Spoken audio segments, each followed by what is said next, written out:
हरे कृष्णा कृष्ण कृष्ण हरे हरे, हरे राम राम राम हरे हरे। हरे कृष्ण। सर्वप्रथमे आज पवित्र भागवत कथा सत्र रे उपस्थित थिबा समस्त श्रोता मंडली, वैष्णव सर्जन मातृवृंद एवं ग्रामवासी, आमर ये कथा को श्रवण कर पार्थिबा समस्त जनसमाज, एठारे उपस्थित थिबा समस्त आम भूरी भूरी धन्यवाद दूछु।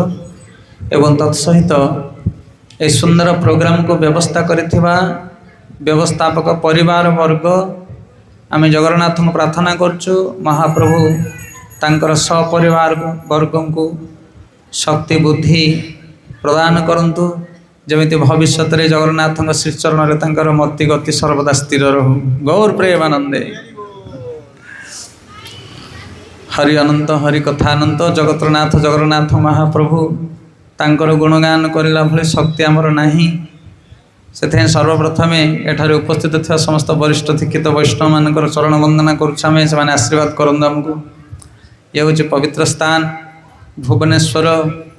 एठी अनेक अनेक वरिष्ठ वैष्णव मानकर स्थिति, तांकर कार्य क्षेत्र प्रचार क्षेत्र। एठी आम भली गोटे अधम व्यक्ति कौन प्रचार करिवो आम निजको अयोग्य बोले मन करुछु सर्वदा एठारे। तथापि गोटे सेवा बोली भाबी आम किछि चेष्टा करिबा कहबा पई भागवत कथा। एमिति कौन प्रकार योग्यता नहीं आमर, आम कौन साधु सन्थ महात्मा महापुरुष नुह, केवल साधु गुरु वैष्णव मानकर कृपारु जहाँ किछि आम शिक्षा ग्रहण करिछु ताको प्रचार करने पे प्रयास करुछु। ये हूँ महाप्रभुंकर आदेश, महाप्रभुंकर इच्छा। तेणु महाप्रभु को खुशी करने आमर गुरु महाराज सेवारे आम किछि संलग्न हाँ सब कार्य संपादन करने आम अंटारे लगा भिड़ीचु केवल। हरे कृष्णा।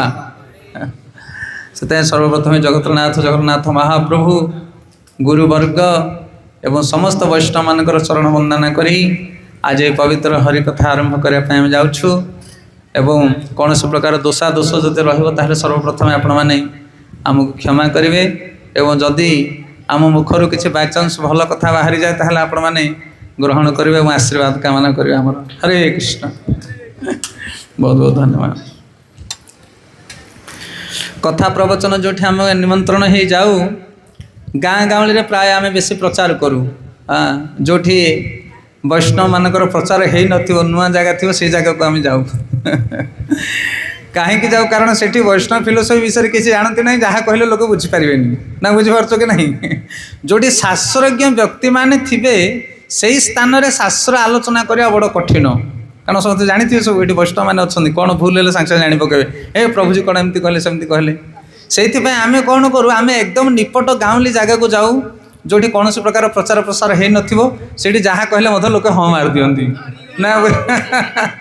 से वैष्णव माने जोठी थिबे से जगह आमर कथा कहबार कौन औकात नहीं। तेणु आम शास्त्र को नहीं आसचु। आज शास्त्र पढ़ी पढ़ी शिल प्रभुपादर परपट पढ़ी पढ़ी किसी आपण मानक बुझेवा, गाँ गाँव प्रचार करके आम टे यूट्यूब रे फेमस हो जो सब भक्त मैंने कहते ना प्रभु जी बढ़िया प्रचार करमती किसी ना।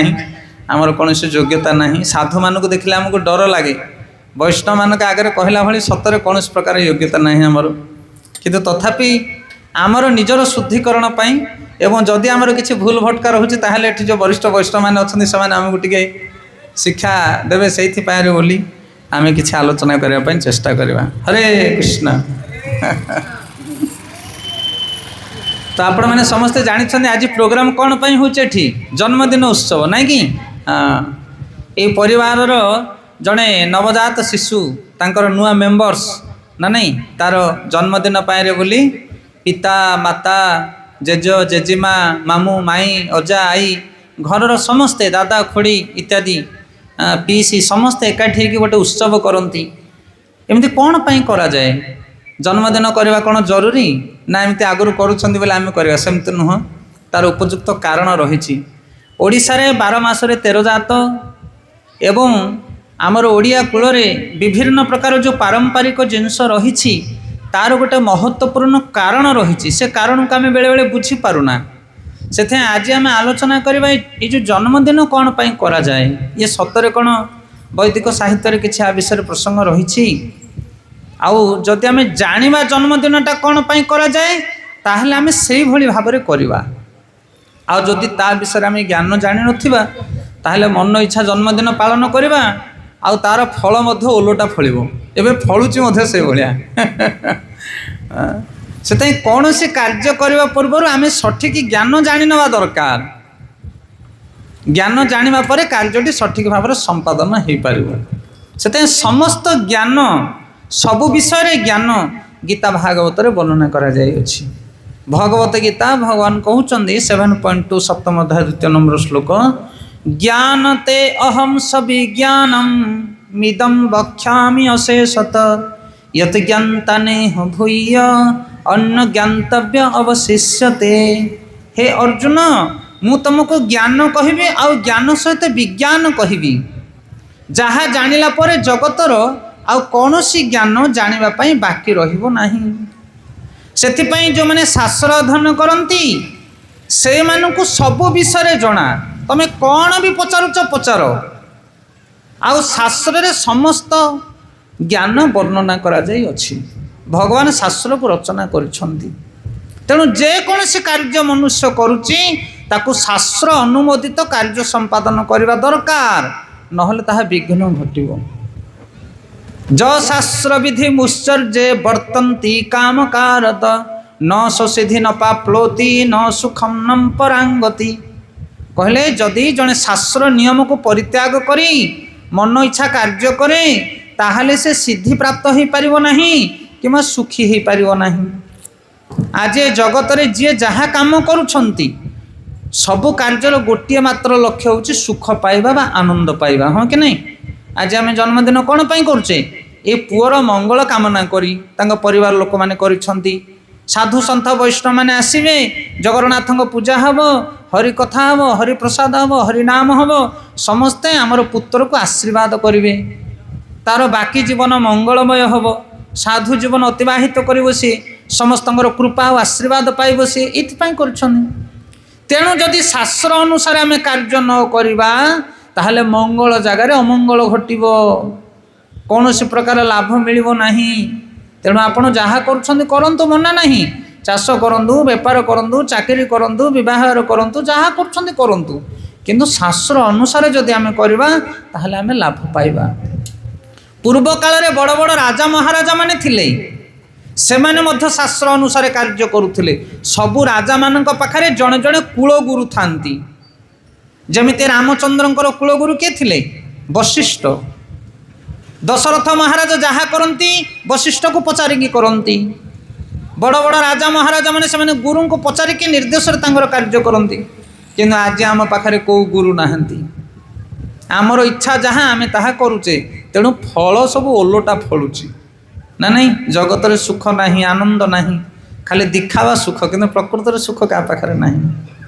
सेथिपई आज आम श्रवण करवा कि शास्त्र अनुसार केमिति जन्मदिन करवा दरकार। खाली जन्मदिन नुह अनेक कथा वर्णना करा जायछि। मनुष्य जीवन आमे माने पाइचे आमको शास्त्र अनुसार कार्य करने को पड़ो ताहले जाय आम जीवन को आम सुखमय आनंदमय कर पारिबा। गौर प्रेमानंदे। तो ये जो वर्तमान जन्मदिन पालन करा जाउछ को संस्कार कहा जाए। कौन कहा जाए? संस्कार। मनुष्य जीवन में विभिन्न प्रकार संस्कार रही किंतु मुख्य भाव में 10टी संस्कार रही। केतोटी? 10टी जहाँ वैष्णव आचार्य माने हमको प्रदान कर। तेणु जदि आम संस्कार को ठीक भाव में करवा ताहले आमर जो मनुष्य समाज रे आम सठिक भाव में आगु को बढ़ी पारिबा। एटी कहउछन्ते प्रभुपाद पर्पट लिखुछन्ते संस्कार शब्दर अर्थ होची शुद्धिकरण। कौन संस्कार अर्थ? शुद्धिकरण। जन्मना जायते शूद्र संस्कारात् भवेत विप्र। जन्मरु समस्ते शूद्र। माँ पेटरू जन्म ग्रहण कला परे आम मानकर बुद्धि किछि नथाय थाए कि ना। किंतु जन्म हवा परे आमे जे भलिया संग करू जे भलिया लोकंक सहित मिसु जे भलिया शिक्षा पाऊ आमर परवर्ती जीवन से भली गढ़ी उठे ना नहीं। से संस्कारित हवा दरकार। विभिन्न प्रकार संस्कार रही। आम आज 10 विध संस्कार विषय आलोकपात करवा। प्रथम संस्कार होची विवाह संस्कार। आपण मैंने समस्ते जानी गाँ गहली बड़ सुंदर बाहाघर आजिकल होउछि आ बाहाघर बहुत बड़ बड़ सब पटुआर बुलुछि नहीं डीजे न बाजिले बाहाघर हो पार नहीं कौन कहे सांगसाथी अड़ोसी पड़ोसी गाँ लोक कौन कहे डीजे बाजिब बहुत बड़ भोजी हम अनेक लोक मैंने आसबे भोजी खाइबे डीजे रे नाच हम तापर बाहाघर हम किंतु ये जो विवाह संस्कार विषय शास्त्र आमको निर्देश जे बाहाघर केमिति करबा दरकार जदि 15-20 वर्ष तलक आम चली जावा से सबारी आ पालिंकी बाहाघर होउथिला नहीं कि आ महुरी बाजुथिला तुरी बाजुथिला शंख बाजुथिला आगु कहे विवाह संस्कार विवाह माने शुभ विवाह किंतु आजिकल आम जो बाहाघर संस्कार करुचे ये हूँ कुसंस्कार विवाह संस्कार ये नुह मनुष्य माने आमे माने देवता विवाह किंवा गंधर्व विवाह करवा दरकार किंतु एबे जो विवाह करुचे को असुर विवाह कहा जाए कि बाबा ये असुर और राक्षस विवाह यही विवाह रे नवविवाहिता पति पत्नी सुखी हो पारिबे नहीं शास्त्र रे वर्णना करा जायछि जो विवाह समय अति उच्च स्वर रे आवाज करा जाए शब्द प्रदूषण हुए एवं जोठी मांस आदि भोजन करा जाए उर्दंड भाव में नृत्य करा जाए ताकू राक्षस विवाह बोली कहा जाए तेणु आजिकल जो विवाह को राक्षस विवाह कहा जाए विवाह रे आपण पशुबद्ध करि परिबे नहीं से होची यज्ञ क्षेत्र आगरे आपण लिखिबे शुभ विवाह आ पछरे कोन करिवे जीव हत्या करिवे एले नुआ करी पति पत्नी दु जण विवाह होउछंती तांको आशीर्वाद दरकार तांको पय मंगल कामना करिबा दरकार जेमिति तांकर वैवाहिक जीवन सुखमय आनंदमय हबो एइथिपाई आमे विवाह करछे नहल तो पुओटे झियोटे एकाठी के घर संसार करते बाहा करबा कोन दरकार पड़ुची ब्राह्मण आसिक मंत्र ध्वनि करुची बड़ बड़ महान पुरुष माने वंशर जातिर लोक मैंने आसुचंदी भोजी भात खाई जाउछंदी कोन पाई कारण से माने आसबे तुमको आशीर्वाद करिवे नवविवाहिता पति पत्नी को आशीर्वाद करिवे जा फल रे सेमानकर वैवाहिक जीवन आनंदमय हबो ब्राह्मण आसी यज्ञ करिवो वेद मंत्र उच्चारण हबो तांकर पूर्वपुरुष लोक माने 10 दिगपाल आदि महान महान देवता मानकर आशीर्वाद पाइबे नवविवाहिता पति पत्नी किंतु आजिकल से संस्कार नहीं जदि नवविवाहिता पति पत्नी आम पशु हत्या करवा ताले से पशु हत्यार दोष से पति पत्नी दुई जन नेबे आ विवाह पर झगड़ा मारपीट छाड़पत्र विभिन्न प्रकार दुख कष्ट भोग करुछंती बाहाघर समय तुम्हें माद पीकी डेइब मांस भोजन कर सुख आनंद मनइब बाहाघर पर दुख आसो जगन्नाथ पाखु धाईज कह प्रभु ये कौन कल आमर सुनार संसार को उजाड़ी देल तुम्हें पति पत्नी भितर झगड़ा एमती कौन घटुची हे जगन्नाथ अरे जगन्नाथ को दोष दे कौन लाभ तुम्हें तो जो मंजी पोति तो सही गछ उठी बिछुआती मंदी पोति बाहाघर बेले आबे से मंजी उठिला बर्तमान गछ है से आमे जहाँ करुचे आमे तार फल भोग करुचे सावधान ही जाओ बाहाघर समय एभली मांस मांस भोजन करने कथा नुह आपण मैंने सबरुणी कथा शुणी थे रामचंद्र महाप्रभुंर अइंठा कोली खाई देथिला सबरुणी रामचंद्र लक्ष्मण महाप्रभु जानी सबरुणीर कथा सबरुणी जेतले कुमारी बयस थिला सी थिला गोटे शबर राजार कन्या तार विवाह बयस जेतले हैला शबर राजा तार विवाह पाई स्थिर कले गोटे बरपात्र खोजिले सकाळ पाइले भोजी भात हम सबरुणीर बाहाघर हम एवं राति कौन कर संध्या बेले शबर राजा मेढ़ा गयल श्रुगाल विभिन्न प्रकार पशु मान को आणिक बांधिकी रखिंट बारिपटे संध्या समय सबरुणी बारिपट को जाकि देखुची कहे माँ एत गुड़े पशु आम बारिपटे कौन बंधाई ना एमाने सब बलि पड़ी तो पाई भोजन दिज्व तोर बाहाघर फिस्ट करा भोजी भात खाइबे वंश लोक सबरुणी चिंता करुचे मु बाहा हेबी मु स्वामी सुख पाइबी आ मोरी पाइरे बोली एत गुड़े निरीह पशु मान को मरा ताले मु सुख न पाइले कौन असुविधा हो जाउची राताराति सबरुणी घर छाड़ी चलीगला जंगल भितर जाकि पहुँचला मातंग ऋषि आश्रम ऋषि पचारुछंती कौन होइछि कन्या तुम्हें कौन पाए राति अधरे चली आसिल ना मु एई भलिया समाज रे बंचिबा पई चाहे ना जो समाज रे निजर सुख पई अन्य निरीह पशु मान को हत्या करा जाउछि सेही समाज रे कौन घर संसार करा जाई परिबो बुझी परछंदी कहा कथा आमे एई भलिया संसार रे गोटे घर तैयारी करूचे जो घर केवल जळुछि अग्नि उपरे घर करा जाई परिबो जोठी निया जळुछि ता उपरे आपण केमति रही परिबे पशु पक्षी मानक हत्या करी अन्य जीव मानक कष्ट दे आम तार ऊपर गोटे घर तैयारी करवा गृह संसार एटा संभव सबरे फिल करुच्चे अनुभव करुच्चे से कथा ना असंभव ये बंची हेनी नारकीय स्थिति आसीज परवर्ती समय रे जेते चेष्टा कले आम सुखी हो पारिबा नहीं जदि आम अन्य जीव मानक हत्या करा जाउछि। तापरे मातंग ऋषि सबरुणीर हृदय को देखी ताको मंत्र दौरान मातंग ऋषि कहते मारे यही मंत्र को जप कर तू यही आश्रम रह मु ते कथा दौची तू भगवान को पाखु जावाक पड़ोनी स्वयं भगवान परम पुरुष दिने तो पाखे आसिक पहुँचे से आम सकाल पाइले नड़िया कदली धरिकी जाऊे भगवान को पाखु तमें जीवा दरकार नहीं भगवान तुम पाखु पलि आसबे से भाया गोटे हृदय तैयारी कर से भाया गोटे हृदय दरकार भगवान होते भावग्राही से द्रव्यग्राही नुहति कौन द्रव्य दब तांकु से आत्मकाम आत्मराम सी तांकु किछि दरकार नहीं गोटे सच्चा हृदय दरकार निर्मल पवित्र हृदय दरकार।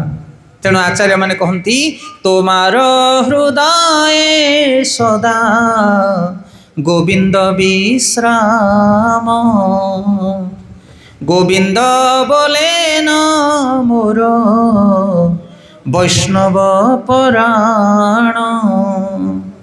आचार्य माने कहते तोमार हृदय सदा गोविंद विश्राम का हृदय रे भक्त मान हृदय सब भगवान रहती कहीं कारण से हृदय एत पवित्र से जो मैंने भगवान को चिंता करती भगवान को भल पाती भगवान सब चिंता करती से आजिकल आम जो विवाह संस्कार करुचे ये उपयुक्त विवाह संस्कार नुह एमती विवाह करतुनि आमको जो मैंने आसिक पचारती आज्ञा बाहाघर केमिति हम अरे जो बनौच बर्तमान आजिकल भोजी 15टा 16टा लाखा आइटम करुँच से आइटम किए खाऊँ भोजी घरे जाकि देखी खली खलिक नहीं सब फिंगुंट बाहर सत ना मिछ 100% सत किए आइटम खाइब ताले बनौच कौन पाई लोक खाया दवापाई नुह आमर सम्मान रहिबो मु केतेटा आइटम करथिली खाली लोक देखाणिया भोजी हाँ सत्य प्रकृत में आम अन्य मानक भोजन दवापाई भोजन करूना जदि तुम्हें प्रकृत में भोजन दवापाई कर तार व्यवस्था अलग प्रकार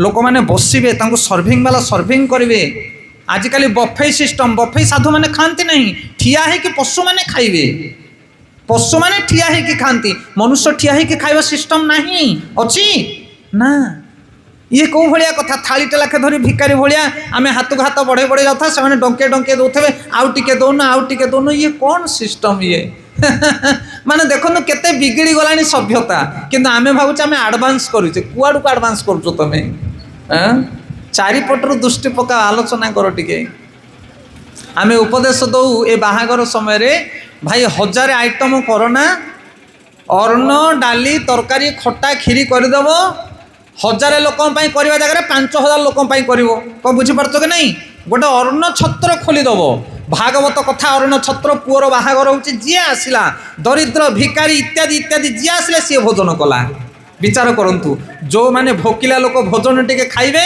तुम पुत्र कन्या को आशीर्वाद देकी जीवे ना नहीं मत कहल आ तुमे जो मानक गेट पकईकी कार्ड देखिकी भितर को पुरोच ना तांको पेटरे भोक अच्छे ना तांको हाथ में आशीर्वाद अच्छी देवे 200 खाइबे एतिकी सी आसिया को तांकर इच्छा नथियो खाली तमे जाइथलो बोली सी आसुछंदी माने देखंतु कोन बिगड़ा हुआ समाज बाहाघर ए टू जेड पर्यंत जदि तमे कैलकुलेशन करिवो कौनसी जिनस धाड़ी रे होउनी होउची ना ना विवाह बंधन ना भोजी भात ना मंत्र पाठ कौनसी जिनस धाड़ी नहीं ताले रिजल्ट केमिति भलो बाहरिबो से जदि प्रकृत रे तम पुत्र कन्या को नवविवाहिता पुत्र कन्या को जदि आशीर्वाद दरकार ताले शास्त्रीय मतरे विवाह करो आमर इस्कन साधु माने जाइकी विवाह करोछन्ते आजिकल से विवाह देखंतु जाइकी केबे हरिनाम संकीर्तन हब वैदिक मंत्र उच्चारण हब वैष्णव माने नगर कीर्तन करेंगे महाप्रसाद रोषे हब जगन्नाथ को भोग लगे आचांडला ब्राह्मण जी आसो समस्त अर्ण छत्र खोल गौर प्रेमानंदे आ जी भोजन कर पुत्र कन्या को आशीर्वाद देकी जी कहुए विवाह संस्कार आउ विवाह संस्कार आउ गोटे रूप कहूँ ध्यान देकी शुणु आजिकल विवाह संस्कार हेले पुओ झील निज निजर बर कन्या खोजुंट हाँ कि नहीं तमें बापा माँ खोजा दरकार नहीं झील खोज बर आ पुओ खोजिबो ता पई कन्या तमे खाली हाँ नहीं कर बापा माँ किंतु प्रकृत रे बापा माँ कौन करती ना पुओ झीर कोष्ठी गणना कर बर कन्या बछा जाए। आजिकल आ कोष्ठी गणना करा जाबनी से मैंने कहते कोष्ठी गणना कौन दरकार आम पुअर मन को बुझू पुओ झीर मन को बुझब मन को मन मिसला बाहाघर करदे मन को मन ये तुम मिसेक बाहाघर करदेव आउ यही मन मिसाटा बेसी ना बा मात्र वर्षे 2 वर्ष भितर आउ थे मन सब खसीज कौन बुझीपार कह कथा से जिते लव मैरेज होता परवर्ती समय देख कौन हो घटना से समय थिला पुअर कोष्ठी झीर कोष्ठी को मेला हम जदि 16 मिसिला ताहले बाहाघर हम 15 14 हेले चलो ताठू कमिले बाहाघर करेंगे ना कि आजिकल कोष्ठी मिलन ना आपण मैंने जानी गांधारी और धृतराष्ट्र कथा गांधारी जो बर बछा जाए से बर ही अधा बाटर मृत्युवरण करे कारण तांकर बेला लग्न एमितिया थिला जन्म बेला लग्न तापरे धृतराष्ट्र जिते कन्या खोजा जाए से कन्या मृत्युवरण करे तांकर जोटक एभलिया थिला तापरे जिते धृतराष्ट्र और गांधारी बह संलग्न करागला तांकर जोटक ठीक ठाक मिसिला। हाँ ये हूँ संस्कार तेणु विवाह संस्कार जो ठीक भाव में करने चाहती ताले पुत्र आउ कन्या दुई जन जाकर तांकर जातक को मेलन करी जदि आमे विवाह करवा ताहले सेमानकर जीवन यात्रा भल हम कि आमे जिते झील खोजुचे आमे कहचे मो पुओ जदि पाठ पढ़ी झील पाठ पढ़ी दरकार मो झील 5 फुट हाइट अच्छे माने पुओ 5 फुट 6 इंच उच्चा थिबा दरकार मो झील जदि गोरा पुओटा टिके साबना हेले चलिबो आकाने खांटी कला हेले भल लागिबोनी आमे कलर मैच करुचे हाइट मैच करुचे रंग मैच करुचे पढ़ा मैच करुचे किंतु जातक मैच करूनी अरे भल को बुझीपार ना कह कथाटा से सब मिसई मिसई सीना जाइथिबो किंतु शेष में मन को मन मिसिबो नहीं सरला खाली रूप रंग साइज हेले कौन हो कि मन को मन मिसबनी से आजिकल आपण मैंने देखु आम देखीचु समाज रे जिते घर बाहर पति पत्नी बुलेट धरिकी साइज उपर रंग बरंग होकर बाहर शाढ़ी की पैंट को सार्ट को मैच करके बाहर देखा जाते जदि इंद्र आ सची जमी गाड़ी में बसिक आसुँच कि प्रकृत में से घरे सुखी नथिबे प्रबल झगड़ा घरे मारपिटी हेबे आ बाहर को आसला सब सेंट फेंट मारिकी चिकन चाकन होगी बाहर आमे खाली लोकों को देखापी सुंदर सजावट होगी भल रूपटे को धारुचे किंतु प्रकृत में भितर कहीं सुखरे नहांती से विवाह संस्कार जदि सठिक भाव में आम करवा ताहले आमर वैवाहिक जीवन आनंदमय हो पार आउ विवाह जमिति हम पुत्र कन्या माने से भलिया भाव में जन्म हेबे से तार नेक्स्ट ये हूँ कौन ना विवाह पर गर्भधान संस्कार जदि विवाह सठिक भाव में होता गर्भधान ठीक हो पार आजिकल आपण मैंने देखिए गर्भधान संस्कार केमती करा जाउछि विवाह पर गर्भधान जितेबले नुआकिरी गोटे झील गर्भ हुए बहुटीए गर्भवती हुए से बापा घर तांकर भोजी भात आसो आसे कि नहीं बाप घर आसे कौन कौन आसो मिठा आसो खजा आसो झील को जहाँ भल भल जिन सब आसो आउ नॉनभेज 100% आसे आमर सेठी भी नियंती प्रबल मात्रा रे नॉनभेज नेबे आउ गर्भवती नारी ताकू जहाँ इच्छा हो सी ताहा खाइबो ताकू कौन सी बाड़ बता नहीं किंतु प्रकृत में गर्भधान होला परे माँ माने बहुत सजग रहिबा दरकार जितेबाला छुआटे पेट भीतर को जाऊँगी से मार दायित्व बहुत बढ़ी जाऊँगी माँ जहाँ खाइब जहाँ देखिब जहाँ शुणव जहाँ चिंता करिवो सबू ता पेटरे थिबा पिला मुंडरे लेखि हो से तुम्हें जदि राग मसला तेल लुण खाइब ताले से पिला रजगुणी हम तुम्हें जदि सात्विक आहार करिवो ताले से पिला भद्र स्वभावर हम माँ पेटरे जिते संतान थाए माँ जहाँ व्यवहार कर संतान ताहा कॉपी कर आपण मैंने देखिथे शुणी भागवत जमी वर्णना कराई परीक्षित महाराज कथा जमी परीक्षित महाराज पूर्व तांकर वंशज जो मैंने थिले अभिमन्यु अभिमन्यु कथा आपण मैंने जानी अभिमन्यु होचंदी कहार पुत्र सुभद्रांकर पुत्र जेतले अभिमन्यु माँ पेटरे थिला सेतले अर्जुन सुभद्रा को ये जो चक्रव्यूह भेद कथा कही आ माँ पेटरे थी कि अभिमन्यु चक्रव्यूह भेद कथा शुणी जन्म हवा पर युद्ध क्षेत्र में जिते ठिया होती ସମସ୍ତେ କହିଲେ ଆରେ ଚକ୍ର ଭେଦକୁ କିଏ ଭେଦ କରିବ? ଅଭିମନ୍ୟୁ କହିଲା ମୁଁ ଭେଦ କରିବି। ତାକୁ କହିଲେ ତୁ ତ ଶିଖିନୁ ଏ ପାଠ। ନା ମୁଁ ମା ପେଟରେ ଶିଖିକି ଆସିଥିଲି। ସେଥିପାଇଁ ମା ଯାହା କରିବ ଗର୍ଭବତୀ ସମୟରେ ଛୁଆ ଯାକ ସବୁ ସେଇ ସବୁ ଜିନିଷ ନୋଟ୍ କରିବେ। ଏବେ ମା ମାନେ କ'ଣ କରୁଛନ୍ତି ଗର୍ଭାବସ୍ଥାରେ? ବେଶୀ ଫାଷ୍ଟ ଫୁଡ୍ ଜିନିଷ ଖାଇବେ ମା ମାନେ। ଖାଉଛନ୍ତି ନା ନାହିଁ? ତାଙ୍କୁ ଭଲ ଲାଗିବ ସେସବୁ ଜିନିଷ ଖାଇବା ପାଇଁ। ଆଉ କ'ଣ କରିବେ ମା ମାନେ? ନା ଟିଭି ମୋବାଇଲ ଦେଖିବେ ଘଣ୍ଟା ଘଣ୍ଟା ଧରିକି, ସିରିଏଲ ଦେଖିବେ। କାରଣ ଆଉ ତ ସେମାନଙ୍କ ପାଖରେ କାମ କିଛି ନଥିବ। ଏଇସବୁ କାମ କରିବା ହେତୁ ମା ମାନେ ତାଙ୍କ ଗର୍ଭରେ ଯେଉଁ ସନ୍ତାନ ମାନେ ରହୁଛନ୍ତି ସେମାନେ ଜନ୍ମ ହେବା ପରେ ଏଭଳି ତାଙ୍କର ଦୂଷିତ ବୁଦ୍ଧି ହେଉଛି। ସେଥିପାଇଁ ମା ମାନେ ଯଦି ଗର୍ଭବତୀ ସମୟରେ ଭଗବାନଙ୍କର କଥା କୀର୍ତ୍ତନ ଶ୍ରବଣ କରିବେ, ଭଗବାନଙ୍କର ପ୍ରସାଦ ପାଇବେ, ମଠ ମନ୍ଦିରକୁ ଯିବେ, ଶାସ୍ତ୍ର ଅଧ୍ୟୟନ କରିବେ, ତାହେଲେ ଯାଇକି ତାଙ୍କ ଗର୍ଭରେ ଥିବା ସନ୍ତାନ ମାନେ ଜନ୍ମ ହେବା ପରେ ସୁଶିକ୍ଷିତ ହେବେ। ଆଉ ଜନ୍ମ ହେବା ପରେ ତମେ ତାଙ୍କୁ ଆଉ ସାଇଜ କରିପାରିବ ନାହିଁ, ବଡ଼ କଷ୍ଟକର ବ୍ୟାପାର। ସେଥିପାଇଁ ଗର୍ଭଧାନ ସଂସ୍କାର ଆକୁ କୁହାଯାଏ। ସଠିକ୍ ଭାବରେ ଗର୍ଭଧାନକୁ ଯଦି ଆମେ ଗ୍ରହଣ କରିବା ମା ମାନେ, ତାହେଲେ ଆପଣମାନେ ଉପଯୁକ୍ତ ସନ୍ତାନ ପ୍ରାପ୍ତ ହୋଇପାରିବେ। ପ୍ରହ୍ଲାଦ ମହାରାଜ ଯେତେବେଳେ ତାଙ୍କ ମା ଗର୍ଭରେ ଥିଲେ ସେତେବେଳେ ତାଙ୍କ ମା କୟାଦୁ ଥିଲେ କେଉଁଠି? ନାରଦ ମୁନିଙ୍କର ଆଶ୍ରମରେ। ପ୍ରତିଦିନ ସକାଳ ପାଇଲେ ନାରଦ ମୁନି ଭାଗବତ ପାଠ କରନ୍ତି, ବିଗ୍ରହଙ୍କର ପୂଜା କରନ୍ତି, ଆଉ କୟାଦୁ ଆଶ୍ରମରେ ରହିକି ସେସବୁ ଶ୍ରବଣ କରନ୍ତି। ସେଇଥିପାଇଁ ତାଙ୍କ ଗର୍ଭରୁ ଯେଉଁ ସନ୍ତାନ ଜନ୍ମ ହୋଇଥିଲେ ପ୍ରହ୍ଲାଦ, ଛୋଟ ପିଲା ବୟସରୁ ତାଙ୍କର ତୀକ୍ଷ୍ଣ ବୁଦ୍ଧି ଥିଲା, ପରମ ଶ୍ରେଷ୍ଠ ଭକ୍ତ ପ୍ରବର ଥିଲେ ସିଏ। କିନ୍ତୁ ଆଜିକାଲି ଆମର ସନ୍ତାନମାନେ ଭକ୍ତି ମାର୍ଗକୁ ଆସୁନାହାନ୍ତି। କାହିଁକି? କାରଣ ଆମେ ଉପଯୁକ୍ତ ସଂସ୍କାର ତାଙ୍କୁ ଦେଇପାରିନେ। ଆକୁ କୁହାଯାଏ ଗର୍ଭଧାନ ସଂସ୍କାର। ବିବାହ ସଂସ୍କାର ପରେ ଗର୍ଭଧାନ ସଂସ୍କାର। ଶ୍ରୀଲ ପ୍ରଭୁପାଦ ମଧ୍ୟ ଗର୍ଭଧାନ ବିଷୟରେ ଲେଖିଛନ୍ତି। ଆପଣ ଯଦି ପଢ଼ିବେ ଆମର ବୈଷ୍ଣବ ସଦାଚାର ପୁସ୍ତକ, ଗୋଟେ ନାରୀ ଗୋଟେ ପୁରୁଷ ଯେତେବେଳେ ଗର୍ଭ ସଞ୍ଚାର କରିବା ପାଇଁ ଇଚ୍ଛା କରନ୍ତି, ମନ ଇଚ୍ଛା ସେମାନେ ସଙ୍ଗମ କରିପାରିବେ ନାହିଁ। ତାର ବେଳ କାଳ ଲଗ୍ନ ତିଥି ରହିଛି, ସେଇ ଅନୁସାରେ ତାଙ୍କର ସଙ୍ଗମ କରିବାକୁ ପଡ଼ିବ। ସେଇଥିପାଇଁ ତ ଅସୁର ଜନ୍ମ ହୋଇଥିଲେ ଦିତିଙ୍କ ଗର୍ଭରୁ, ଦୈତ୍ୟମାନେ। ଆପଣମାନେ ଶୁଣିଥିବେ ସେ ପ୍ରସଙ୍ଗ। ସନ୍ଧ୍ୟା ସମୟରେ ଯେତେବେଳେ କଶ୍ୟପ ମୁନିଙ୍କ ସହିତ ଦିତି ମିଶିବା ପାଇଁ ଚେଷ୍ଟା କରୁଛନ୍ତି, ମନା କରୁଛନ୍ତି କଶ୍ୟପ ମୁନି, ନା ଏଇଟା ସମୟ ନୁହଁ।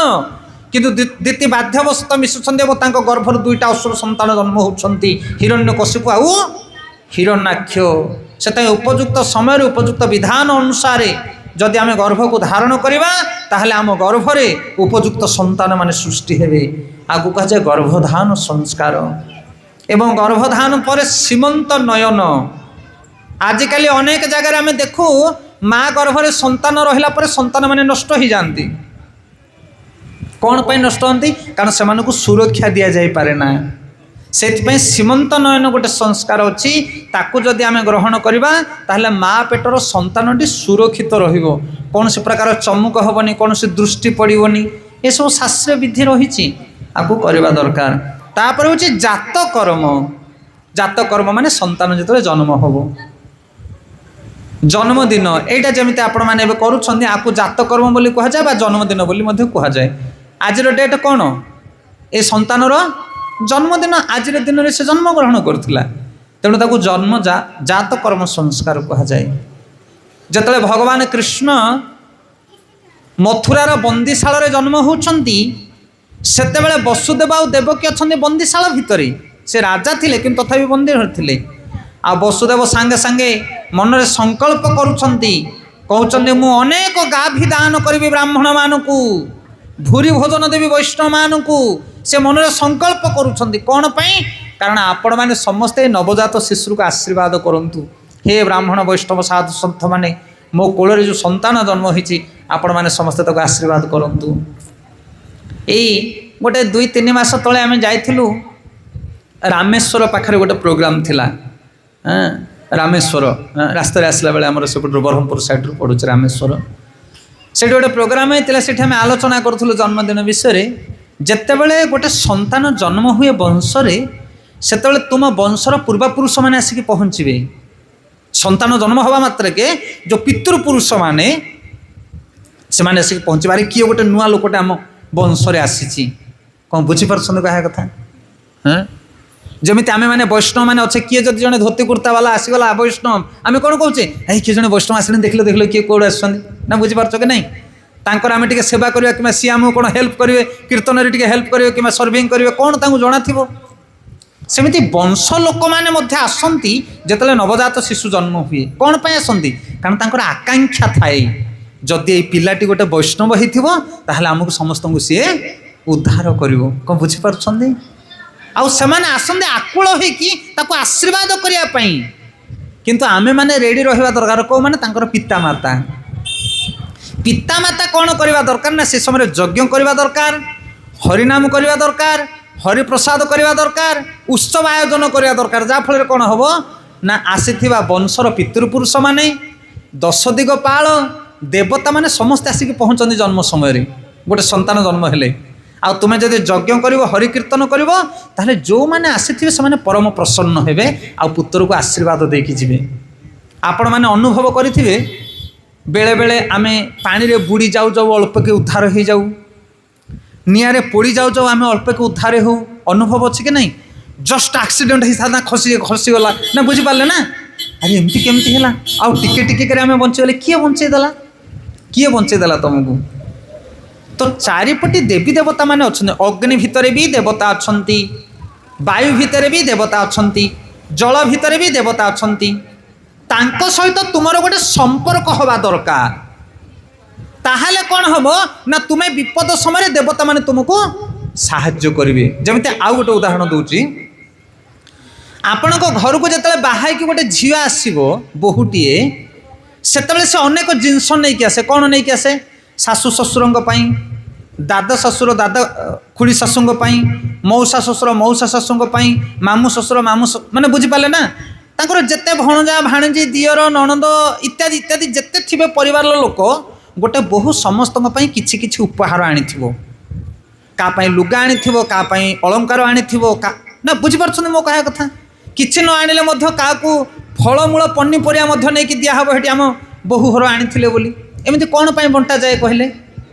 କାରଣ ବାଣ୍ଟିବା ଦ୍ୱାରା ଗୋଟେ ସମ୍ପର୍କ ତିଆରି ହୁଏ। ଆଈ ପାଇଁ କିମ୍ବା ଆଈର ଭଉଣୀ ପାଇଁ ତମେ ଲୁଗା ଖଣ୍ଡେ ଯଦି ଦେଇଥିବ ବୋଲେ ସେ ମନ ପକାଇଥିବ, ହେଇଠି ପରା ଆମ ରାମାର ପୁଅ ବାହା ହେଇଥିଲା ଯେ ତା ବୋହୂ ମୋ ପାଇଁ ଏଇ ଲୁଗାଟା ଆଣିଥିଲା, ନା ବୁଝିପାରୁଛ ନା କହିବା କଥା? ସେ ମନ ପକାଇବ ଯେ ହଁ ମୋର ନାତିଆଟେ ବାହା ହେଇଥିଲା, ତା ନାତିଆ ବୋହୂଟା ଆଣିଥିଲା। ୟାକୁ କୁହାଯାଏ ଗୋଟେ ସମ୍ପର୍କ। ଇଏ ଛୋଟିଆ ଜିନିଷ ନୁହଁ ଆଜ୍ଞା। ଆଜିକାଲି ସବୁ ଅଲଗା ଅଲଗା ପ୍ରକାର ହେଇଗଲାଣି, ସଭ୍ୟତା ସଂସ୍କାରକୁ ଆମେ ଭୁଲି ଗଲେଣି। ସେଥିପାଇଁ ବୋହୂଟେ ଆସିଲେ ସମସ୍ତଙ୍କ ପାଇଁ ସେ କିଛି କିଛି ଜିନିଷ ଆଣିଥାଏ। କ'ଣ ପାଇଁ ନା ଏଇଟା ଗୋଟେ ସମ୍ପର୍କ ତିଆରି ହୁଏ। ତାଙ୍କୁ ସେମାନେ ମନ ପକାନ୍ତି, ଜାଣନ୍ତି କି ହଁ ଆମ ବଂଶରେ ଗୋଟେ ବୋହୂ ପିଲାଟି ଆସିଲା।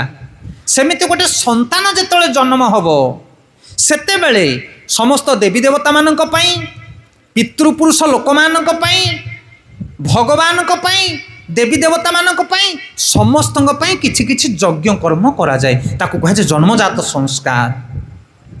ଆଉ ନୂତନ ସନ୍ତାନଟିଏ ଜନ୍ମ ହେଲେ ସବୁ ଦେବୀ ଦେବତା ପିତୃପୁରୁଷମାନେ ଆସିକି ଏକାଠି ହେବେ ଏବଂ ତାଙ୍କୁ ତୁମେ କ'ଣ କରିବାକୁ ପଡ଼ିବ? ସମସ୍ତଙ୍କୁ କିଛି କିଛି ଉପହାର ପ୍ରଦାନ କରିବାକୁ ପଡ଼ିବ। এইটা যেମିତି ହେଉଛି ବର୍ତ୍ତମାନ ଜନ୍ମଜାତ ସଂସ୍କାର ଆକୁ କୁହାଯାଏ। ଆଉ ସମସ୍ତେ କେଉଁଥିରେ ପ୍ରସନ୍ନ ହେବେ କହିଲେ? କେଉଁଥିରେ? ଦେବୀ ଦେବତା ପିତୃପୁରୁଷ ଦଶ ଦିଗପାଳ ସମସ୍ତଙ୍କୁ କେମିତି ପ୍ରସନ୍ନ କରିବ ତୁମେ? ଉପହାର ଦେଇକି ନା, ହରିକୀର୍ତ୍ତନ କଲେ ସମସ୍ତେ ପ୍ରସନ୍ନ ହେବେ। ଯେମିତି ଗଛ ମୂଳରେ ପାଣି ଦେଲେ ଢାଳି ଦେଲେ ଡାଳପତ୍ର ପ୍ରଫୁଷ୍ଠିତ ହୋଇଯାଏ। ଯଥା ତରୁରୁ ମୂଳେ ନିଶଚେନେ ନତୃପ୍ତନ୍ତି ତସ୍କନ୍ଦ ଭୁଜ ପଶାଖା। ସେମିତି ଭଗବାନ ଗୋବିନ୍ଦଙ୍କର ଯଦି ଭଜନ କରାଯିବ, କୀର୍ତ୍ତନ କରାଯିବ, ତାହେଲେ ସକଳ ଦେବୀ ଦେବତା ମାନେ ପିତୃପୁରୁଷ ମାନେ ସମସ୍ତେ ଆନନ୍ଦିତ ହୋଇଯାଆନ୍ତି। ଆକୁ କୁହାଯାଏ ଜନ୍ମଜାତ ସଂସ୍କାର। ଜନ୍ମଜାତ ସଂସ୍କାରରେ ହରିକୀର୍ତ୍ତନ, ହରିପ୍ରସାଦ, ହରିନାମ ସଂକୀର୍ତ୍ତନ କରାଯିବ, ତାହେଲେ ସମସ୍ତେ ପ୍ରସନ୍ନ ହୋଇଯିବେ ତା ଉପରେ। ଆଉ ସେ ସନ୍ତାନକୁ ଯଦି ଭବିଷ୍ୟତରେ ବିପଦ ଆସେ, ତାହେଲେ ଦଶ ଦିଗପାଳ ଦେବତା ମାନେ ପିତୃପୁରୁଷ ମାନେ ସମସ୍ତେ ତାକୁ କ'ଣ କରିବେ? ସୁରକ୍ଷା ପ୍ରଦାନ କରିବେ। ବୁଝିପାରୁଛନ୍ତି ରିଲେସନ୍ କ'ଣ? କିନ୍ତୁ ଆମେ ଜନ୍ମଦିନରେ କ'ଣ କରୁଛେ? ଗୋଟେ ନନଭେଜ୍ ବାଲା କେକ୍ ଆଣିବା, ଚାରିପଟି କ୍ୟାଣ୍ଡେଲ ଲଗାଇବା, ବର୍ଥଡେ କରିକି କ'ଣ କରିବା? କେକ୍ କାଟିବା, ଫୁଙ୍କିକି ଦୀପ ଲିଭେଇବା, ଏସବୁ କରୁଛନ୍ତି ଆଜିକାଲି। ଦୀପକୁ ଫୁଙ୍କିକି ଲିଭାଯାଏ ନା, ତମ ଜୀବନ ଅନ୍ଧାର ହୋଇଯିବ। ହରିବୋଲ। ସେଥିପାଇଁ ଦୀପ ଲିଭାଉନି, ଦୀପକୁ ପ୍ରଜ୍ୱଳନ କରାଅ। ଦୀପକୁ ପ୍ରଜ୍ୱଳିତ କରିବା ଦରକାର ନା ଦୀପକୁ ଲିଭେଇବା ଦରକାର। ପୁରା କୁସଂସ୍କାର ବ୍ୟାପି ଯାଇଛି, ସଂସ୍କାର ନାହିଁ। ନା ବିବାହ ସଂସ୍କାର ଠିକ୍ ହେଉଛି, ନା ଗର୍ଭଧାରଣ ସଂସ୍କାର ଠିକ୍ ହେଉଛି, ନା ସୀମନ୍ତନୟନ ସଂସ୍କାର ଠିକ୍ ହେଉଛି, ନା ଜାତ କର୍ମ ସଂସ୍କାର ଠିକ୍ ହେଉଛି। ଆଉ ଆଜିକାଲି ଗୋଟେ ପୁଅ ଯଦି ଜନ୍ମ ହୋଇଗଲା, ବାପା ଯଦି ବିଦେଶରେ ଥିବ ବୋଲେ ତା ସାଙ୍ଗସାଥି ତାକୁ ବେଢ଼ିଯିବେ, କହିଲେ ହରେ ତୋ ପୁଅ ଜନ୍ମ ହେଇଛି କ'ଣ ଦେବୁ ନା? ଆଉ କ'ଣ ଦେବି ରେ? ନା ଢାବାକୁ ଚାଲ ଯିବା ଖାଇବା ସବୁ, ନା ନାଇଁ? ଅଜା ଯଦି ଥିବ, ଦାଦା ଥିବ, ସମସ୍ତେ ଭିଡ଼ିବେ ତାଙ୍କୁ, ହଁ ତୋର ନାତିଆ ହେଇଛି କ'ଣ ଦେବୁ ନା? ଆଉ ଆରେ କ'ଣ ଦେବି? ଢାବାକୁ ଚାଲ। ଏଇ ତ, ଏଇ ହେଉଛି ସଭ୍ୟତା। ଆଉ ତୁମେ ନେଇକି ଢାବାକୁ ତାଙ୍କୁ ଯାହା ଖୁଆଇବ ତାର ଫଳ ମଧ୍ୟ ଆକୁ ଆସିକି ପଡ଼ିବ। କାହାକୁ? ତମ ନବଜାତ ଶିଶୁ। ଆଉ ସେଇଥିପାଇଁ ଶିଶୁଟି ମାଙ୍କଡ଼ ବୁଦ୍ଧି ହେଇକି ଜନ୍ମ ହେଉଛି। ବଡ଼ ହେଲା ମାତ୍ରେ ମାଙ୍କଡ଼ ବୁଦ୍ଧି ତାର, ନା ଗର୍ଭଧାରଣ ସଂସ୍କାର ପାଇଛି ନା ଜନ୍ମଜାତ ସଂସ୍କାର ପାଇଛି। ଆଉ ବଡ଼ ହେଲେ ମାଙ୍କଡ଼ା ମାଂସକୁ ତମେ ସିଧା କରିବ, ଆଉ ହବ କିଏ? ସଂସ୍କାର ତ ଦେଇନଥିବ ପିଲାଟି ଦିନରୁ, ଆଉ ବଡ଼ ହେଲା ପରେ କହିବ ଏମାନେ ଅଭଦ୍ର ହେଇଗଲେ, ଅବାଟରେ ଚାଲିଗଲେ, ତାଙ୍କର ଦୋଷ ନାହିଁ, ଦୋଷ ହେଉଛି ବାପା ମାଙ୍କର। 90% ଦୋଷ ହେଉଛି ପିତାମାତାଙ୍କର ଗୋଟେ ସନ୍ତାନ ପାଇଁ। ସେମାନେ ତାଙ୍କୁ ସଂସ୍କାର ଦେବା ଦରକାର। ତାପରେ ଯଦି ତା ଭାଗ୍ୟରେ ନାହିଁ ତାହେଲେ ସେମାନେ ଯାହା ହେବା କଥା ହେଇଯାଆନ୍ତୁ। ଆମ କର୍ତ୍ତବ୍ୟ ଆମେ କରୁଛେ କି? ତୁମେ ପିତାମାତା ହିସାବରେ ତୁମେ ସବୁ ସଂସ୍କାର ଦେଇଛ? ତୁମେ ଦେଲା ପରେ ବି ଯଦି ସେମାନେ ନ ନେଇଛନ୍ତି ତାହେଲେ ତାଙ୍କର ପୂର୍ବ ଭାଗ୍ୟ ବୋଲି ଭାବିକି ତୁମେ ସାଇଲେଣ୍ଟ ରହିବ। କିନ୍ତୁ ଆମର ଯେଉଁ କର୍ତ୍ତବ୍ୟ ଆମେ ତାକୁ ସମ୍ପାଦନ କରିବା ଦରକାର। ସେଥିପାଇଁ କୁହାଯାଏ ଜନ୍ମଜାତ ସଂସ୍କାର, ଜନ୍ମଜାତ ସଂସ୍କାର କରିବା ଦରକାର। ତାପରେ ନାମକରଣ ସଂସ୍କାର। ନାମକରଣ ସଂସ୍କାର ହେଉଛି ଆଜିକାଲି ଏବେ ସବୁ ଗୁଗୁଲ ସର୍ଚ୍ଚ କରିକି ନାମ ଦେଉଛନ୍ତି। କିନ୍ତୁ ପ୍ରକୃତରେ ନାମକରଣ କେମିତି କରାଯାଏ ଆମକୁ ବି ପଚାରନ୍ତି, ଆଜ୍ଞା ପୁଅଟେ କି ଝିଅଟେ ଜନ୍ମ ହେଇছে ନାମକରଣ କରିବା ନା? ତୁମେ ଯାଇକି କ'ଣ କରିବ ନା ପ୍ରଥମେ ପୁରୋହିତଙ୍କୁ ପଚାରିବ, ତାର ଜନ୍ମର ବେଳ କାଳ ଲଗ୍ନକୁ ନିର୍ଦ୍ଧାରଣ କରି ତାର ରାଶି ବାହାର କରାଯିବ। ପ୍ରଥମେ କେଉଁ ରାଶିର ଏ ସନ୍ତାନ, ରାଶି ଅନୁସାରେ ତାର ଆଗ ପଦ ନିର୍ଦ୍ଧାରଣ କରାଯିବ, ଆଉ ସେଇ ପଦକୁ ଧରି ଗୋଟେ ଭଗବାନଙ୍କର ନାମକରଣ କରାଯିବ। ଇଏ ହେଉଛି ନାମକରଣ ସଂସ୍କାର। କିନ୍ତୁ ଏମିତି ଆଜିକାଲି କେହି କରୁନାହାନ୍ତି। ଜନ୍ମ ହେବା ମାତ୍ରକେ ତାର ବେଳ କାଳ ଲଗ୍ନ ନେଇକି ତୁମ ପୁରୋହିତ ପାଖକୁ ଯିବ, ପୁରୋହିତଙ୍କୁ କହିବ ଆର ବେଳା ଲଗ୍ନକୁ ବାହାର କରି ତାର ଗୋଟେ ରାଶି ଗଣନା କରିକି ଦିଅ, ତାର ଆଗ ପଦ ଲେଖିକି ଦିଅ, ତାପରେ ବୈଷ୍ଣବମାନେ ତୁମକୁ ନାମକରଣ କରାଇବେ। ଏମିତି ଅନେକ ଜାଗାରେ ଅନେକ ଜିନିଷ ଆମେ ଦେଖିଛୁ ଯେଉଁଟା ସତ୍ୟ ପ୍ରମାଣ ହେଇଛି। ଆମର ଗୋଟେ ସନ୍ତାନ ଜନ୍ମ ହେଇଥିଲା ପୁଅଟିଏ, ତାର ବେଳ ଲଗ୍ନ ବାହାର କରିବା ପାଇଁ ଆମେ ଗଲୁ। ଯେତେବେଳେ ଗଲୁ ସେତେବେଳେ ସେ 3-4ଟା ପଦ କହିଲେ, ଇଏ ଲମ୍ବା ଶରୀର ହେବ, ଗୌରବର୍ଣ୍ଣ ହେବ, ବହୁଭାଷୀ ହେବ। ଏଇ 3ଟା ପଦ କହିଥିଲେ, ଏବେ ବି ମୋର ମନ ଅଛି। କିନ୍ତୁ ସନ୍ତାନ ଯେତେବେଳେ ଟିକେ ବଡ଼ ହେଲା ତା ପାଟି ଆଉ ଖୋଲିଲାନି, କିଛି କହିଲାନି ସେ। କିନ୍ତୁ ମୋର ମନ ଥାଏ ସେ 3 ପଦ କଥା, କ'ଣ? ଗୌରବର୍ଣ୍ଣ, ଲମ୍ବା କାୟ ଆଉ ବହୁଭାଷୀ। କିନ୍ତୁ କିଛି ଦିନ ଗଲା ପରେ ତାପରେ ସେ ଏତେ ପାଟି ଖୋଲିଲା ଆଉ ଅନର୍ଗଳ କହିଲେ ନ ସରେ। ଆଉ ଗୋରା ରୂପ ବି ଥିଲା, ଲମ୍ବା କାୟ ବି ଥିଲା। ହେଲେ ଏଇଟା କ'ଣ ସେ ବ୍ରାହ୍ମଣ ଦେଖିଥିଲେ କି ଯାଇକି? ନା, ଜନ୍ମଜାତ ସମୟରେ ବେଳା ଲଗ୍ନକୁ ନେଇ ପୁରୋହିତଙ୍କ ପାଖରେ କ'ଣ କରିବ ନା ରାଶି ଲଗ୍ନ ବାହାର କରିବ। ତାପରେ ନାଁର ଆଗ ପଦ ସେମାନେ ଦେବେ, ସେଇ ପଦକୁ ନେଇ ବ୍ରାହ୍ମଣ ସାଧୁମାନଙ୍କ ପାଖକୁ ଯିବ, ବୈଷ୍ଣବମାନଙ୍କ ପାଖକୁ। ସେ ବୈଷ୍ଣବମାନେ ଗୋଟେ ସୁନ୍ଦର ନାଁ ଦେବେ। ରାମ, କୃଷ୍ଣ, ହୃଷିକେଶ, ପଦ୍ମନାଭ, ଅନିରୁଦ୍ଧ, କେତେ ସୁନ୍ଦର ସୁନ୍ଦର ନାଁ ଅଛି। ଆଉ ତାକୁ ସେଇଭଳିଆ ନାମ ଛାଡ଼ିକି ଟୁକୁ, ମୁକୁ, ଚିଲୁ, ଗୁଲୁ ନାଁ ଦେଉଛି। ଏରା ସବୁ ଫରେନ ବିଲେଇ କୁକୁର ନାଁ। ହରିବୋଲ। ବିଦେଶରେ ବିଲେଇ କୁକୁରମାନଙ୍କୁ ଏ ନାମରେ ଡାକନ୍ତି। ଆଉ ତୁମେ ନାମକରଣଟା ଯଦି ଠିକ୍ ନ କରିଥିବ ତାପରେ ତା ପାଇଁ ଯାହା ଗଣ ପଛା କରିବ ସବୁ ଭୁଲ ଭାଲ ବାହାରିବ, କାରଣ ନାଁଟା ଠିକ୍ ନଥିବ। ଆଉ ନାମରେ ଗଣେଇନେ କେଉଁଟା ଠିକ୍, ନା ବୁଝିପାରୁଛ ନା କହିବା କଥା? ଯଦି ନାଁଟା ଠିକ୍ ଭାବରେ ତାର ବେଳକାଳ ଲଗ୍ନ ଅନୁସାରେ ଦେଇଥିବ ତାହେଲେ ତା ପାଇଁ ଗଣା ପୋଛା ଯାହା କରିବ ସବୁ ଠିକ୍ ଠାକ୍ ଆସିବ। ତେଣୁ ନାମକରଣ ସଂସ୍କାର ମଧ୍ୟ ଠିକ୍ ଭାବରେ କରିବା ଦରକାର। ତାପରେ ହେଉଛି ଅନ୍ନପ୍ରାଶନ ସଂସ୍କାର। ଅନ୍ନପ୍ରାଶନ ସଂସ୍କାର ମାନେ କ'ଣ ନା ସନ୍ତାନ ଯେତେବେଳେ ହାମ୍ବୁଡ଼ ଥିବ, ତାର ବୟସ ହେଇଥିବ 8 ମାସ, 9 ମାସ ଏଭଳି ବୟସ। ସେହି ସମୟରେ ତାକୁ କ'ଣ କରିବେ ନା ଅନ୍ନପ୍ରାଶନ ମାନେ ପ୍ରଥମ କରି ଅନ୍ନ ଖାଇବ ଛୁଆ। ଯେତେବେଳେ ପ୍ରଥମେ ଛୁଆଟି ଅନ୍ନ ଖାଇବ ସେହି ସମୟରେ କ'ଣ କରାଯିବ ନା ସାଧୁସନ୍ଥ ବୈଷ୍ଣବମାନଙ୍କୁ ଡାକିବେ, ଘରେ ଭଲ ଭାବରେ ରୋଷେଇ କରିବେ, କ୍ଷୀରି, ମିଠା, ପିଠା ଆଦି ଜିନିଷ ଭଗବାନଙ୍କୁ ଭୋଗ ଲଗାଇବେ, ସାଧୁସନ୍ଥ ବୈଷ୍ଣବମାନଙ୍କୁ ବିତରଣ କରିବେ, ଆଉ ସାଧୁ ମହାତ୍ମାମାନଙ୍କର ଉଚ୍ଚିଷ୍ଟ ନେଇକି ସେ ଛୁଆକୁ ଖୁଆଇବେ। ପ୍ରଥମେ ଅନ୍ନ ସେ ଖାଇବ। କେଉଁ ଅନ୍ନ ନା ମହାପ୍ରସାଦ, ମହାପ୍ରସାଦ ସେ ଖାଇବ। ଆଉ ସେହି ସମୟରେ ଗୋଟେ ପରୀକ୍ଷା କରାଯାଏ। କ'ଣ କରାଯାଏ ନା ସେ ସନ୍ତାନ ହାମ୍ବୁଡ଼ ଥିବ, 8-9 ମାସର ହେଇଥିବ, ତା ଆଗରେ ସବୁ ଜିନିଷ ଖେଳେଇକି ରଖାହେବ। ଯେମିତି ଗୀତା ଭାଗବତ ରହିବ, ପଇସା ରଖାହେବ, ମୋବାଇଲ ରଖାହେବ, ଆଉ ନହେଲେ ଗୋଟେ ଭୁଜାଲି ଖଣ୍ଡା ଖର୍ପର ଗୋଟେ ରଖାହେବ। ଏମିତି ସବୁ ଦୁନିଆ ପ୍ରକାର ଜିନିଷ ସବୁ ରଖାଯିବ। ଗାଡ଼ି ଗୋଟେ ରଖାଯିବ। से पिलाटी हांबुड़ी हांबुड़ी जाकि जो जिनस को धरब आपण मैंने जानवे तार भविष्य से भाया हम। ये किछि दिन तले आमर गोटे नामाहाट केन्द्र अच्छी भेजुपुट पाखे से गोटे पिलार अन्नप्राशन संस्कार है।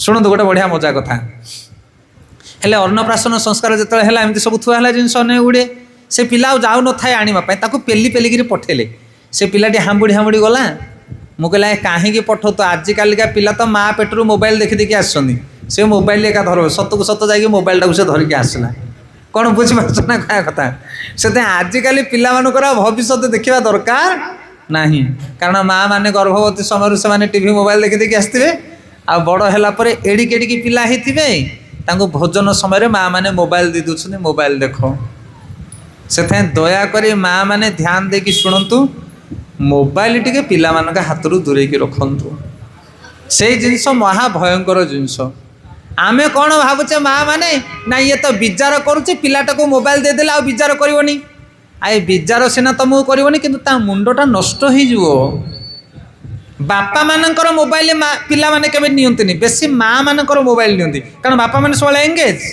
आ माँ मानकर मोबाइल फ्री रे घरे थुआले पिला माने नहीं ताकू कौन बुझी पारछन कहा कथा मोबाइल ठारू छुआ मानकू दूर रखंतु से ये जो अन्नप्राशन संस्कार समय कौन करा जाए ना पिलार भविष्य जना पड़े कि ये ड्राइवर हम किए चाकरी करिवो किए चाष करिवो कि गोमातांकर सेवा करिवो कौन आर बुद्धिश्रुति रही कि साधु सन्थ हम गीता भागवत पढ़ो से जो जिनस को धर आप जानवे तार भविष्य से आउे संस्कार होचे मुंडन मुंडन माने कौन चंदा हवा पिला गोटे वर्ष पर छुट्टी पकाती सेटा मत गोटे संस्कार रही भगवान पाखे मुंडन संस्कार हुए तापर हुए विद्यारंभ संस्कार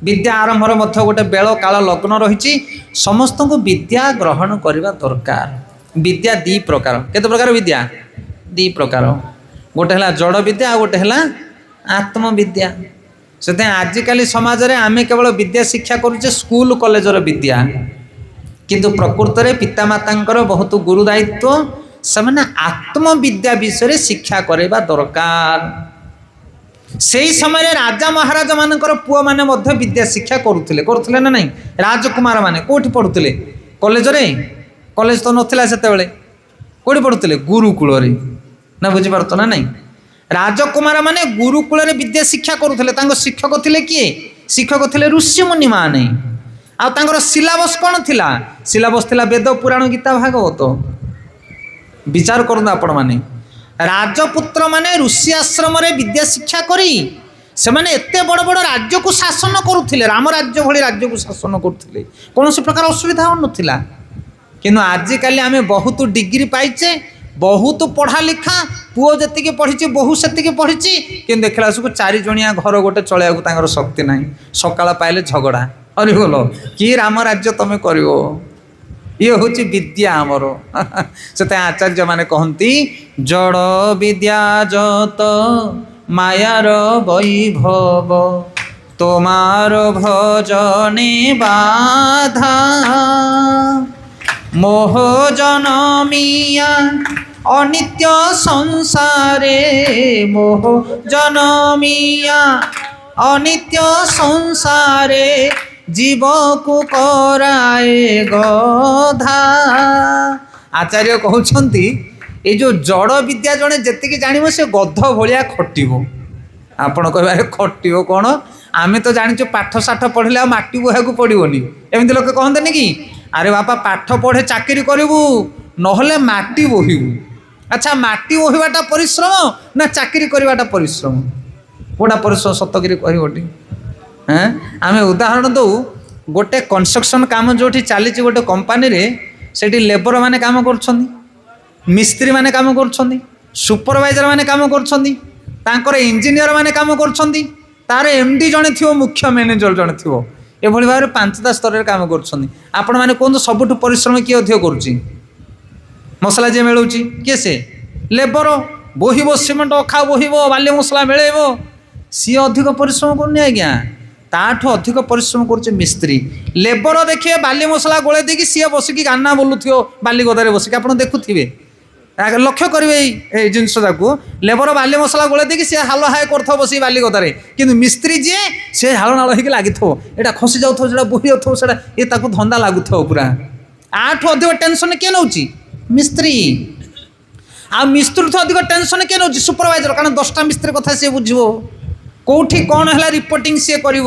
କିନ୍ତୁ ଆମେ ଭାବୁଛେ କ'ଣ ପରିଶ୍ରମ ଅଧିକ କରୁଛି ଲେବର, ନା।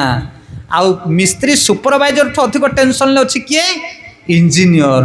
କାରଣ ଇଞ୍ଜିନିୟର ପୁରା ଓଭରଅଲ୍ ବିଲ୍ଡିଂକୁ ଦେଖୁଛି, କ'ଣ କେଉଁଠି ପ୍ରୋବ୍ଲେମ୍ ହେଲା ବୋଲେ ତାକୁ ଆସିକି ଟେନସନ୍ ପଡ଼ିବ। ସେଥିପାଇଁ ରାତିରେ ତାକୁ ନିଦ ହେଉନଥିବ ଇଞ୍ଜିନିୟର ମାନଙ୍କୁ। ଆକୁ କୁହାଯାଏ ଗଧା। ଆଚାର୍ଯ୍ୟମାନେ କ'ଣ କହୁଛନ୍ତି? ଯେତିକି ଜଡ଼ ବିଦ୍ୟା ଜାଣିବ ସେତିକି ଗଧ ଭଳିଆ ଖଟିବ, କିନ୍ତୁ ଯେତିକି ଆତ୍ମବିଦ୍ୟା ଜାଣିବ ସେତିକି ଶାନ୍ତିରେ ରହିବ। ଯିଏ ଫାର୍ଷ୍ଟ କ୍ଲାସ୍ ପିଲା ସେ ଚାକିରି କରିବ, ଯେ ସେକେଣ୍ଡ କ୍ଲାସ୍ ପିଲା ତାଠୁ କମ୍ ସେ ବିଜନେସ୍ କରିବ, ଆଉ ଯେ ତାଠୁ କମ୍ ସେ ଚାଷ କରିବ। ଚାଷ, ବିଜନେସ୍, ଚାକିରି କେହି ଖରାପ ଭାବିବେନି। ଭକ୍ତି ହେଇଗଲେ ତ ସବୁ ତାଠୁ ଉପରେ, କିନ୍ତୁ ଯଦି ଭୌତିକ ମାପକାଠିରେ ଆମେ ମାପିବା, ଯେ ଚାଷ କାମ କରେ ସେ ହେଉଛି 100% ଫ୍ରି, ନା ପୂର୍ଣ୍ଣ ମୁକ୍ତ। ତା ଇଚ୍ଛା ହେଲେ ସେ ବିଲକୁ ଯିବ, ନହେଲେ ନାହିଁ, ଭଗବାନଙ୍କ ଉପରେ ଆଶ୍ରୟ କରୁଥିବ। ଜମିଦାର ତାକୁ କୁହାଯାଏ। ଯେ ଚାଷ କାମ କରେ ତାକୁ କ'ଣ କୁହାଯାଏ? ଜମିଦାର। ନିଜ ଜମିରେ ନିଜେ ଚାଷ କରିବ, 100% ଲାଭ ସିଏ ପାଇବ। ଗୋଟେ ପକେଇଲେ କୋଟିଏ ଫଳିବ ତାର।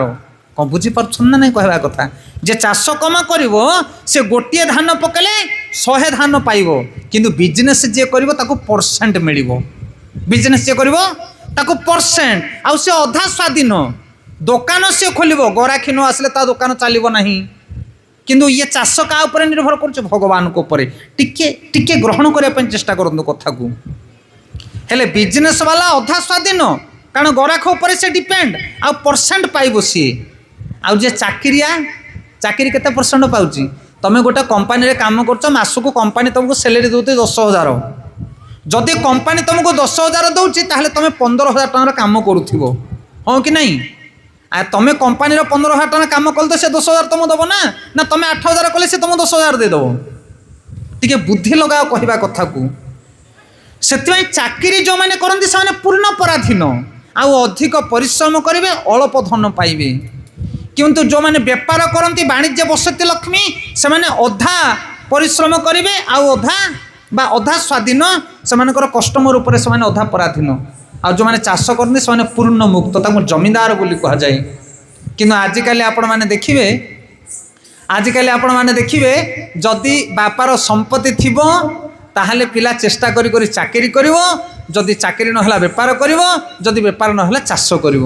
କିନ୍ତୁ ଏପଟରୁ ଯିବା ଦରକାର, ଆଗେ ଆମେ ଚାଷ କରିବା ପାଇଁ ଟ୍ରାଏ କରିବା, ଯଦି ବାପାର ସମ୍ପତ୍ତି ନାହିଁ ତାହେଲେ ବେପାର କରିବା, ଯଦି ବେପାର କରିବାକୁ ସୁବିଧା ନାହିଁ ତାହେଲେ ଚାକିରି କ୍ଷେତ୍ରକୁ ଆମେ ଯିବା। କିନ୍ତୁ এই ସଂସ୍ଥା ଆଜିକାଲି ହେଇପାରୁନି, ତ ତାକୁ କୁହାଯାଏ କ'ଣ ନା, ତାକୁ କୁହାଯାଏ ଜୀବନ ଯାତ୍ରା ବା ଭୌତିକ ଆଧ୍ୟାତ୍ମିକ ଜ୍ଞାନର ଆବଶ୍ୟକତା। ତ ଆଜିକାଲି ସମାଜରେ ଆମେମାନେ ଦେଖିଛେ, ଅନେକ ଜାଗାରେ ଆମେ କଥା ଦେଖିଲେଣି ମଧ୍ୟ କି କେଉଁଭଳି ଭାବରେ ଆମର ଜୀବନ ଅତିବାହିତ ହେଉଛି, ଆଉ କ'ଣ କାର୍ଯ୍ୟକୁ ଆମେ ଗ୍ରହଣ କରୁଛେ, କେଉଁ ବିଦ୍ୟାକୁ ଆମେ ଶିକ୍ଷା କରୁଛେ। ସେଥିପାଇଁ ବାପା ମାଆଙ୍କର କର୍ତ୍ତବ୍ୟ ହେଉଛି ପୁଅ ଝିଅମାନଙ୍କୁ এই স্কুল কলেজ পাঠ সহিত আধ্যাত্মিক জ্ঞান শিক্ষা দেওয়া দরকার। তাকে কুহযায় বিদ্যারম্ভ। সা বিদ্যা যা বিমুচ্যতে, সি হচ্ছে বিদ্যা যে তোমাকে ভবসাগর মুক্তি করব। সি হচ্ছে বিদ্যা যে বিদ্যা দ্বারা তুমি দুঃখর সাগর উদ্ধার পাইপার। কিন্তু আমি এমিতি বিদ্যা শিক্ষা করছে জগতরে, সেই বিদ্যা যোগ আমি অধিকরু অধিক টেনশন প্রাপ্ত হচ্ছে।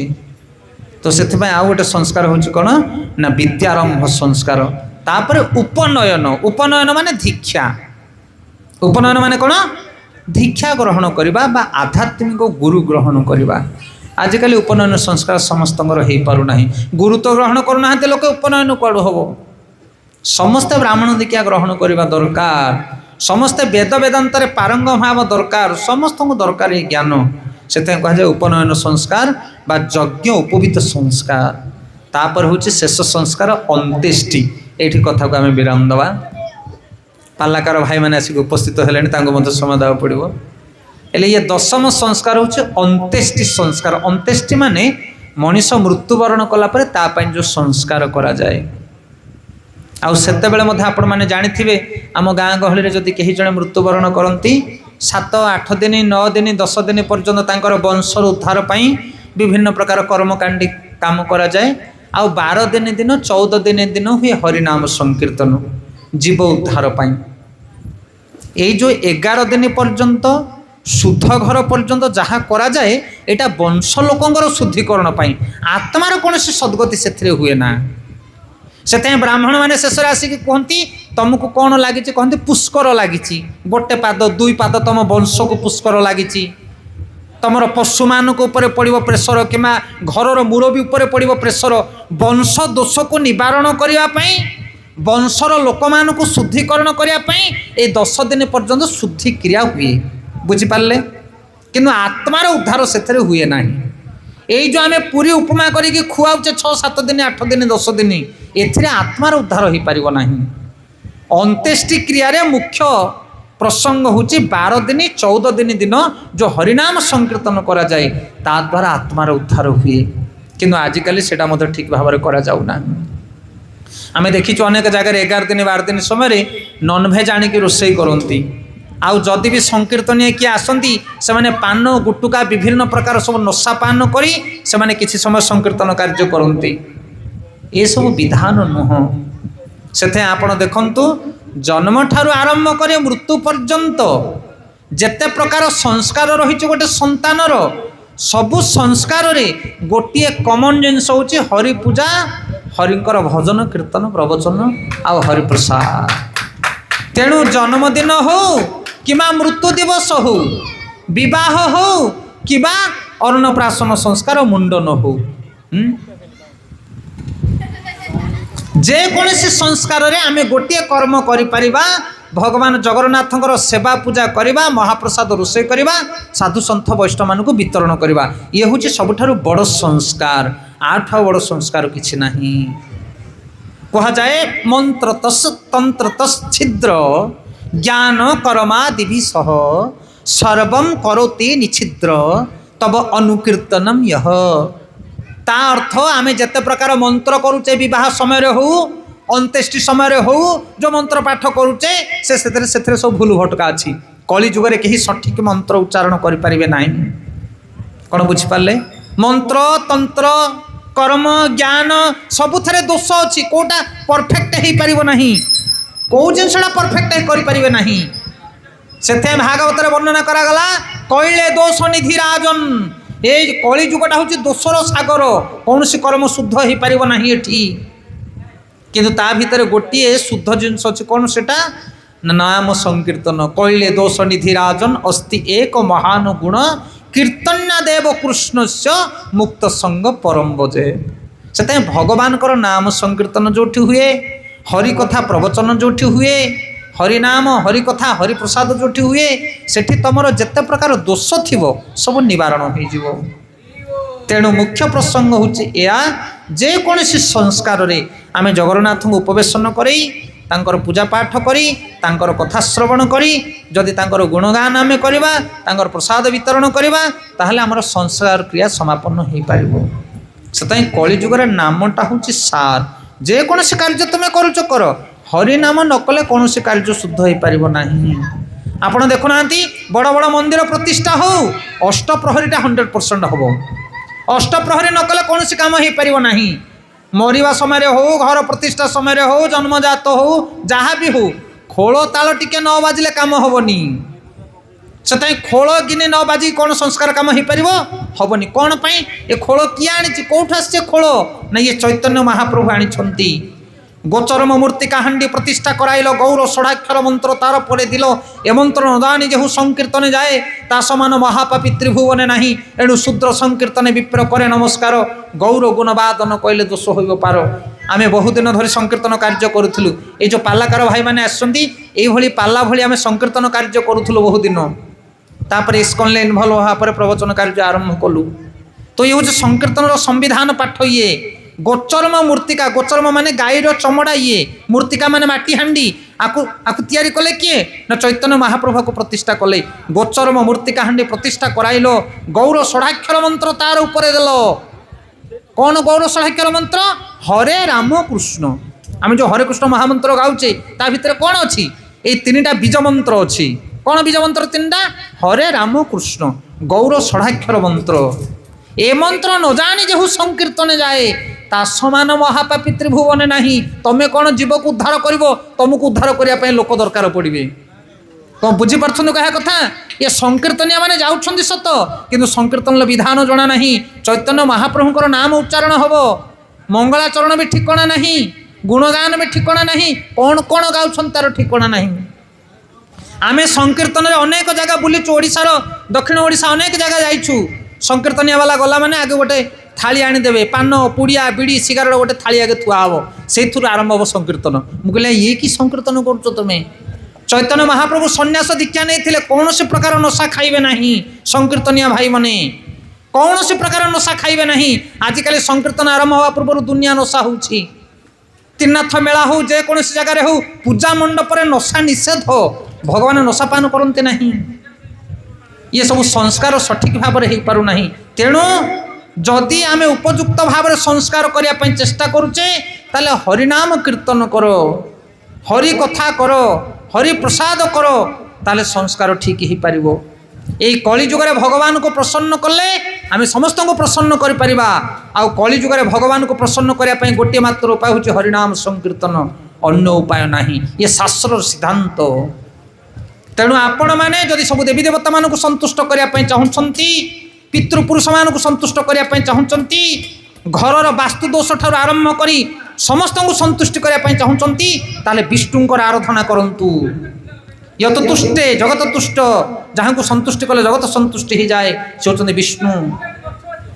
आउ से विष्णु केमिति संतुष्ट हेबे ना कलिजुगर नाम संकीर्तन कले विष्णु संतुष्ट हेबे। तेणु नाम संकीर्तन छड़ा अन्य मार्ग नहीं। कृत चे धायते विष्णु त्रेतया जजते मखे, द्वापरे परिचर्या कौलत हरि कीर्तनात्। कलिजुगर नाम संकीर्तन। कलिजुगे नाम रूपे कृष्ण अवतार, कलिजुगे नाम रूपे कृष्ण अवतार, नाम हईते हये सर्व जगत उद्धार, नाम हईते हये सर्व जगत उद्धार। नाम बिना कली काले नाही आर धर्म, नाम बिना कली काले नाही आर धर्म, सर्व मंत्र सार नाम एहि शास्त्र मर्म, सर्व मंत्र सार नाम एहि शास्त्र मर्म। आचार्य माने कहते कलिजुगे नाम रूपे कृष्ण अवतार। कलिजुगे भगवान नामटा हूँ सार। नाम हईते हय सर्व जगत उद्धार, नाम कले जगत उद्धार हम। नाम बिना कली काले नाही आर धर्म। ये जो जगत रे विभिन्न प्रकार भेराइटी धर्म बाहरी, ये प्रकृत धर्म नुह। हरिनाम हूँ कलिजुगर जुग धर्म। जदि जन हरिनाम करूनी ए धर्म किसी काम करनी।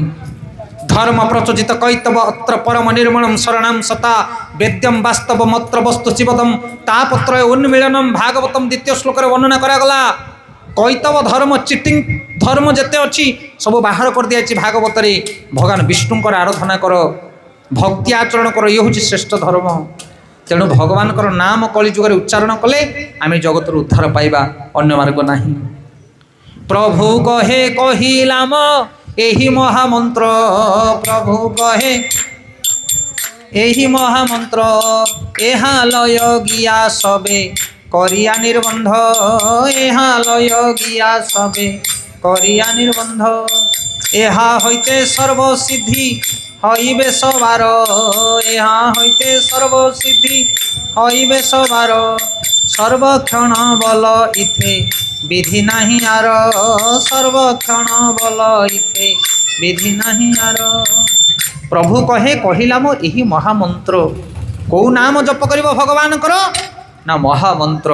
हरे कृष्ण कृष्ण कृष्ण हरे हरे, हरे राम राम राम हरे हरे। यही मंत्र चैतन्य महाप्रभु नहीं आसचंती।